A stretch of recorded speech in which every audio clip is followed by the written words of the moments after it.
নর্থদা স্টেজে কানে এরকম হচ্ছে ওই দিক থেকে ঠিক আসতেছে আবার এদিক। থ্যাংক ইউ সাংবাদিক ভাইরা, অসংখ্য ধন্যবাদ। আপনাদের প্রেস রিলিজ দিয়ে দেওয়া হচ্ছে, এটা দিয়ে মেকআপ করে। আচ্ছা, আপনারা সামনে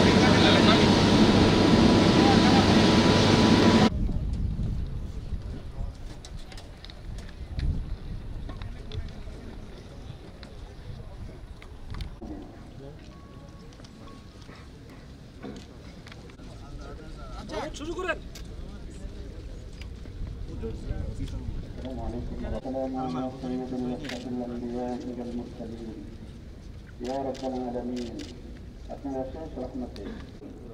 আমাদের গুনাহগুলোকে নেকি দ্বারা পরিবর্তন করে দিও ইয়া আল্লাহ।